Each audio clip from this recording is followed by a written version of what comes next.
എല്ലാവർക്കും എജ്യൂടെക്കിൻ്റെ ഓൺലൈൻ ക്ലാസ്സിലേക്ക് സ്വാഗതം. ഇന്ന് നമ്മൾ ഡിസ്കസ് ചെയ്യുന്നത് 9th 3rd ചാപ്റ്ററിലെ ലെറ്റസ് അസസ് ആണ്. നമ്മൾ ആ ചാപ്റ്റർ കംപ്ലീറ്റ് ചെയ്തായിരുന്നു. ഇന്ന് നമ്മൾ ഡിസ്കസ് ചെയ്യാൻ പോകുന്നത് ആ ചാപ്റ്ററിൻ്റെ ലെറ്റസ് അസസ് എന്നുള്ള പോർഷനാണ്. ക്വസ്റ്റ്യൻസിലോട്ട് ഡയറക്റ്റായിട്ട് കിടക്കുന്നു. നിങ്ങൾ മലയാളം മീഡിയംകാരുണ്ടെങ്കിൽ മലയാളത്തിലും ഇംഗ്ലീഷിലും ക്വസ്റ്റ്യൻസ് പറയും. ജസ്റ്റ് ഒന്ന് ശ്രദ്ധിക്കുക. ആൻസറുകൾ പറഞ്ഞു തരും. നിങ്ങളത് സ്വന്തമായിട്ടോട് ചെയ്യാനൊന്ന് ശ്രമിക്കുക കേട്ടോ. അപ്പോൾ നമ്മൾ ഫസ്റ്റ് ക്വസ്റ്റ്യനിലോട്ട് കിടക്കുന്നു ഡയറക്റ്റായിട്ട്. ഫസ്റ്റ് ക്വസ്റ്റ്യൻ ഇതാണ്: some chemical equations are given below. ചില രാസസമവാക്യങ്ങൾ ചുവടെ കൊടുത്തിട്ടുണ്ട്. സി പ്ലസ് ഇക്വേഷൻസ് ഇതൊക്കെയാണ്. C plus O2 gives CO2. Second equation CH4 plus 2O2 gives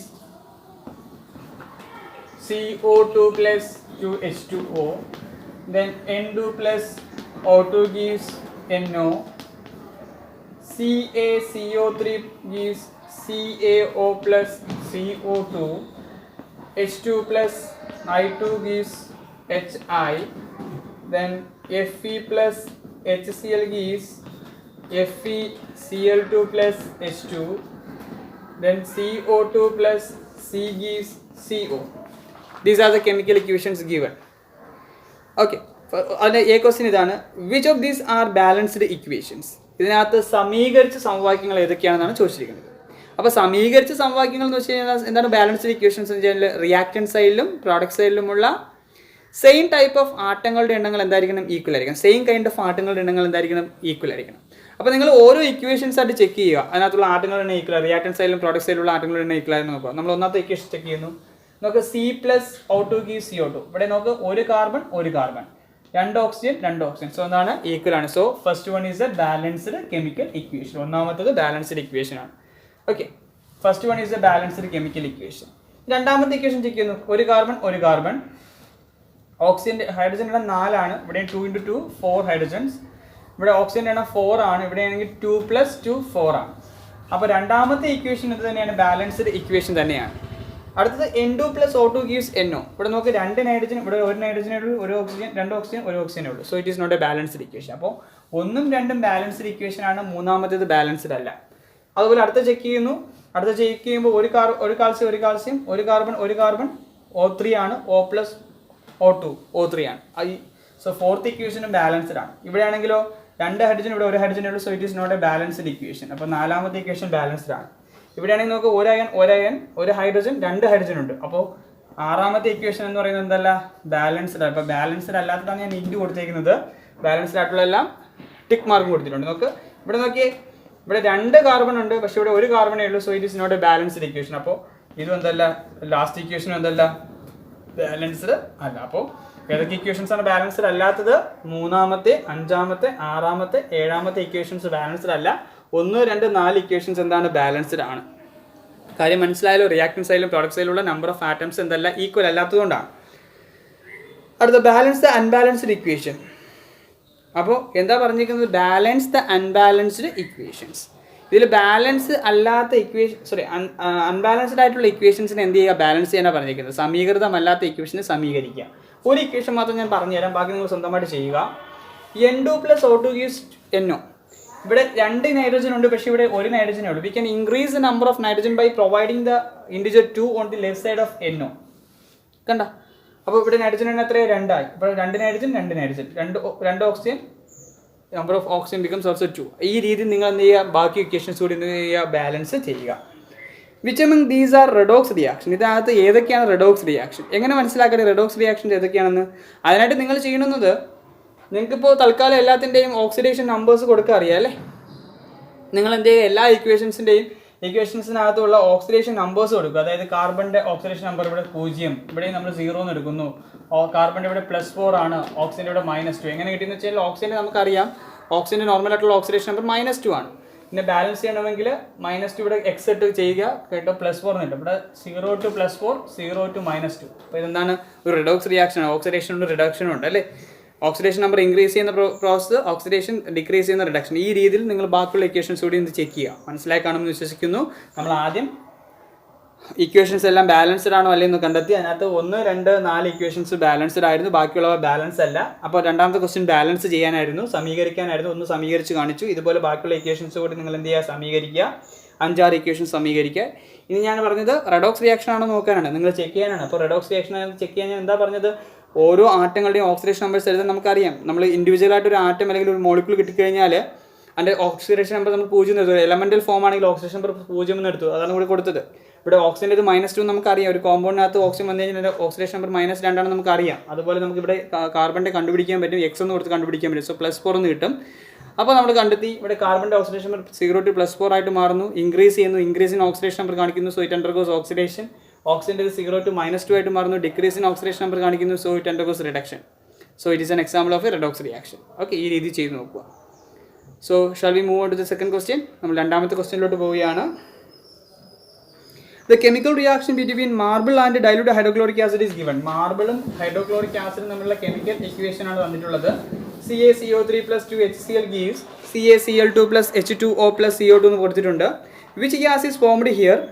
How can you identify this gas? അപ്പോൾ ഇവിടെ ഉണ്ടായ വാതകം ഏതാണ്, എങ്ങനെയാണ് നമ്മൾ ആ ഗ്യാസിനെ ഐഡൻറ്റിഫൈ ചെയ്യുക? ഇവിടെ ഉണ്ടായ വാതകം ഏതാണ്ട് കാർബൺ ഡൈ ഓക്സൈഡ് ഗ്യാസാണ് ഉണ്ടായത് അല്ലേ? ഏത് ഗ്യാസാണ് ഉണ്ടായത്? കാർബൺ ഡൈ ഓക്സൈഡ് ഗ്യാസിനെ എങ്ങനെ ഐഡൻറ്റിഫൈ ചെയ്യാൻ പറ്റും?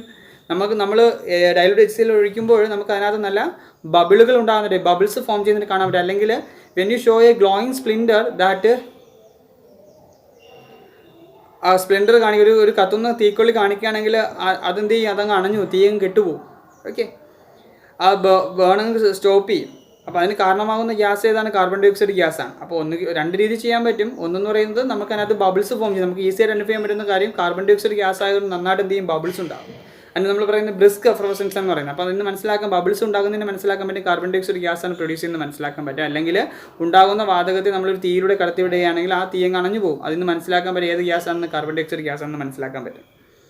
Suggest any 2 ways you would choose to increase the rate of this chemical reaction. Explain the reason.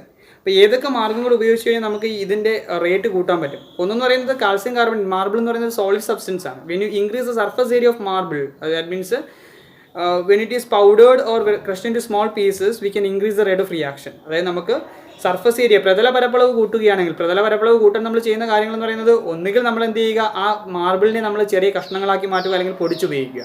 അങ്ങനെയാണെങ്കിൽ നമുക്ക് എന്ത് ചെയ്യാൻ പറ്റും, rate of chemical reaction increase ചെയ്യാൻ പറ്റും. ഒരു മാർഗ്ഗം കൂടി പറഞ്ഞിട്ടുണ്ട്. HCl എന്ന് പറയുന്നത് ഡൈലൂട്ട് HCl ആണ് ഉദ്ദേശിക്കുന്നത് അല്ലേ? Instead of dilute HCl, when you take concentrate HCl, V can increase the rate of reaction അല്ലേ? കോൺസെൻട്രേഷൻ, ഗാഢത കൂട്ടിക്കഴിഞ്ഞാൽ നമുക്ക് രാസപ്രവർത്തന വേഗതയെ എന്ത് ചെയ്യാൻ പറ്റും, കൂട്ടാനായിട്ട് സാധിക്കും. അപ്പോൾ രണ്ട് മാർഗ്ഗങ്ങൾ മനസ്സിലായാലോ? ഇനി എക്സ്പ്ലെയിൻ ചെയ്യാൻ വേണം. സർഫസ് ഏരിയ കൂടുമ്പോൾ കൂടുതൽ റിയാക്റ്റന്റ് മോളിക്യൂൾസിൻ്റെ കൊളിഷൻസ് ഇൻക്രീസ് ചെയ്യുന്നു. കൊളിഷൻസ് ഇൻക്രീസ് ചെയ്യുമ്പോൾ റേറ്റ് ഓഫ് റിയാക്ഷൻസ് ഇൻക്രീസ് ചെയ്യും. ഇനി കോൺസെൻട്രേഷൻ കൂടുമ്പോൾ number of molecules present in unit volume, ഒരു യൂണിറ്റ് വ്യാപ്തിനകത്തുള്ള തന്മാത്രകളുടെ എണ്ണം കൂടുന്നു. തൽഫലമായിട്ട് നമ്പർ ഓഫ് കൊളിഷൻസ് ഇൻക്രീസ് ചെയ്യുന്നു. കൂട്ടിയിടികളുടെ എണ്ണം കൂടുന്നു. തൽഫലമായിട്ട് രാസപ്രവർത്തന വേഗത എന്ത് ചെയ്യുന്നു, കൂടുന്നു. ഓക്കെ, ഒന്ന് എക്സ്പ്ലെയിൻ ചെയ്യുക. So we are moving to the third question. Sulfur pieces do not react with cold concentrated nitric acid, but sulfur powder reacts. അപ്പോൾ എന്താ പറയുക, sulphur pieces do not react with cold concentrated nitric acid, but sulphur powder reacts. അതായത് sulphur പീസുകൾ എടുത്തു കഴിഞ്ഞാൽ തണുത്ത ഗാഢതയുള്ള nitric ആസിഡുമായിട്ട് പ്രവർത്തിക്കത്തില്ല. അതേസമയം നമ്മൾ എന്ത് എടുക്കുകയാണെങ്കിൽ, സൾഫറിനെ പൊടിച്ചെടുക്കുകയാണെങ്കിൽ അതെന്ത് ചെയ്യും, പ്രവർത്തിക്കും. Explain the reason why the rate of chemical reaction is increased here. അവിടെ റിയാക്ഷൻ്റെ റേറ്റ് കൂടാൻ കാരണം എന്താണ്? സൾഫറിനെ പൊടിച്ചെടുക്കുക മീൻസ് അവിടെ അഫക്റ്റ് ചെയ്ത ഫാക്ടർ എന്താണ്? പ്രതല പരപ്പളവാണ്, അല്ലെങ്കിൽ സർഫസ് ഏരിയ ആണ്. സർഫസ് ഏരിയ കൂടിയത് കൊണ്ടാണ് രാസപ്രവർത്തന വേഗത കൂടിയത്. അതാണ് റീസൺ. ഓക്കെ, ഇപ്പോൾ പറയാൻ പറ്റുമല്ലോ, the rate of chemical reaction is increased because surface area of sulfur increases. അപ്പോൾ സൾഫർ ഏരിയ കൂടിയത് കൊണ്ടാണ്. when the sulfur is powdered, its surface area increases. സൾഫറിന് നമ്മൾ പൊടിക്കുകയാണെങ്കിൽ അതിൻ്റെ സർഫസ് ഏരിയ, പ്രതല പരപ്പളവ് കൂടുന്നു. തൽഫലമായിട്ട് രാസപ്രവർത്തന വേഗത എന്ത് ചെയ്യും, കൂടും. Suppose you want to increase the rate of reaction again, which way you would choose? Give you reason. വീണ്ടും നമുക്ക് ഇതിൻ്റെ പ്രവർത്തനത്തിൻ്റെ വേഗത കൂട്ടണമെങ്കിൽ എന്ത് ചെയ്യാൻ പറ്റും? നമ്മൾ ഓൾറെഡി സൾഫറിനെ പൊടിച്ചുപയോഗിച്ചപ്പോൾ കൂടി, ഇനി നമുക്ക് കൂട്ടണം. കോൺസെൻട്രേഷനെ കൂട്ടാൻ പറ്റും, കാരണം ഓൾറെഡി നമ്മൾ കോൺസെൻട്രേറ്റ് ഹൈഡ്രോക്ലോറിക് ആസിഡ്, നൈട്രിക് ആസിഡാണ് യൂസ് ചെയ്തിരിക്കുന്നത്. അപ്പോൾ നമുക്ക് ചെയ്യാൻ പറ്റുന്ന കാര്യം കോൾഡ് എന്ന് പറഞ്ഞിട്ടുണ്ടല്ലേ, കോൾഡിന് പകരം നമ്മൾ ഹോട്ട് ആക്കിയാൽ മതി. ദാറ്റ് മീൻസ് അതിൻ്റെ ടെമ്പറേച്ചർ കൂട്ടി കൊടുത്താൽ മതി. When you increase the temperature, നമ്മൾ കോൺസെൻട്രേറ്റ് നൈട്രിക് ആസിഡ് എടുത്തിട്ട് അതിനെ വീണ്ടും നമ്മൾ ചൂടായി കൊടുക്കുകയാണെങ്കിൽ കുറച്ചുകൂടെ വേഗത്തിൽ പ്രവർത്തനം നടക്കും. ദാറ്റ് മീൻസ് ടെമ്പറേച്ചർ കൊടുക്കുകയാണെങ്കിൽ നമുക്ക് എന്ത് ചെയ്യാൻ പറ്റും, പ്രവർത്തന വേഗത കൂട്ടാനായിട്ട് സാധിക്കും. എന്തുകൊണ്ടാണ്? ടെമ്പറേച്ചർ ഇൻക്രീസ് ചെയ്യുകയാണെങ്കിൽ ത്രെഷോൾഡ് എനർജിയുള്ള മോളിക്യൂൾസിൻ്റെ എണ്ണം കൂടും. As A result number of collisions increase ചെയ്യും. രാസപ്രവർത്തന വേഗത എന്ത് ചെയ്യും, കൂടും. മനസ്സിലായല്ലോ പറഞ്ഞത്? We are moving to the last question, that is small amounts of phosphoric acid is usually added to hydrogen peroxide to prevent the decomposition. അപ്പോൾ നമ്മൾ പറഞ്ഞ കാര്യം ഇതാണ്, small amounts of phosphoric acid is usually added to hydrogen peroxide to prevent its decomposition. Hydrogen പെറോക്സൈഡിൻ്റെ വിഘടന വേഗത കുറയ്ക്കാനായിട്ട് നമ്മൾ കുറച്ച് ഫോസ്ഫോറിക് ആസിഡ് യൂസ് ചെയ്യും, നമുക്കറിയാം അല്ലേ? What is A function of phosphoric acid here? അവിടെ ഫോസ്ഫോറിക് ആസിഡിൻ്റെ ഫംഗ്ഷൻ, അവിടെ അതിൻ്റെ പ്രാധാന്യം എന്താണ് അതിൻ്റെ ഫംഗ്ഷൻ എന്ന് പറയുന്നത്, എങ്ങനെയാണ് അത് വർക്ക് ചെയ്യുന്നത്? That act as A negative catalyst. എന്താണ് ഉപകരിക്കുന്നത്? ഒരു നെഗറ്റീവ് കാറ്റലിസ്റ്റ് ആയിട്ടാണ്. അതായത് ഒരു നെഗറ്റീവ് ഉൾപ്രേരകമായിട്ടാണ് ഫോസ്ഫോറിക് ആസിഡ് അവിടെ പ്രവർത്തിക്കുന്നത്. നെഗറ്റീവ് ഉൾപ്രേരകം എന്ന് വെച്ചാൽ രാസപ്രവർത്തന നിരക്കിനെ കുറയ്ക്കാൻ ഉപയോഗിക്കുന്ന ഉൾപ്രേരകം. By which name are these type of substances known as? അപ്പോൾ ഫോസ്ഫോറിക് ആസിഡിൻ്റെ അവിടെ ഉപയോഗം എന്ന് പറയുന്നത് എന്താണ്ട്, അവിടെ രാസപ്രവർത്തന വേഗതയെ കുറയ്ക്കുക എന്നാണ് അതിൻ്റെ ഉപയോഗം എന്ന് പറയുന്നത്. അത്തരം സബ്സ്റ്റൻസ് നമ്മൾ വിളിക്കുന്ന പേര് കാറ്റലിസ്റ്റുകൾ എന്നാണ് വിളിക്കുന്നത്, ഉൾപ്രേരകങ്ങൾ എന്നാണ് വിളിക്കുന്നത്. അതായത് നെഗറ്റീവ് കാറ്റലിസ്റ്റുകൾ എന്ന് വിളിക്കും. Which substance would you add to increase the rate of decomposition hydrogen peroxide? Hydrogen പെറോക്സൈഡിൻ്റെ വിഘടന വേഗത കൂട്ടാൻ നമ്മൾ ഉപയോഗിക്കുന്ന പദാർത്ഥം ഏതാണ്ട് മാംഗനീസ് ഡയോക്സൈഡ് ആണ്. അതവിടെ ഒരു പോസിറ്റീവ് ഉൾപ്രേരകമായിട്ട് ആക്ട് ചെയ്യും. അപ്പോൾ ഈ 4 ക്വസ്റ്റ്യൻസ് മനസ്സിലായി കാണുമെന്ന് വിശ്വസിക്കുന്നു. നിങ്ങളെല്ലാവരും സ്വന്തമായിട്ട് ചെയ്ത് നോക്കിയിട്ട് വേണം എന്ത് ചെയ്യാനായിട്ട്, ഞാൻ എൻ്റെ ഈ എക്സ്പ്ലനേഷൻസ് കേൾക്കാനായിട്ട്. കേൾക്കുക, നിങ്ങൾ സ്വന്തമായിട്ടൊന്ന് ചെയ്ത് നോക്കുക, എന്നിട്ട് എക്സ്പ്ലനേഷൻസ് കേൾക്കുക. കേട്ടിട്ട് നിങ്ങളുടെ തെറ്റുകളൊന്ന് തിരുത്താൻ ശ്രമിക്കുക. നിങ്ങൾക്ക് എന്നിട്ട് എന്തെങ്കിലും ഡൗട്ട്സ് ഉണ്ടെങ്കിൽ കമൻറ്റുകൾ രേഖപ്പെടുത്തുക, ഞാൻ എക്സ്പ്ലെയിൻ ചെയ്ത് തരുന്നതായിരിക്കും. ഓക്കെ, നിങ്ങളുടെ അഭിപ്രായങ്ങൾ, ക്ലാസ്സിനെ കുറിച്ചുള്ള അഭിപ്രായങ്ങൾ കമൻറ്റുകളായിട്ട് രേഖപ്പെടുത്തണം. സപ്പോർട്ട് ചെയ്യുക. സോ നന്ദി, നമസ്കാരം.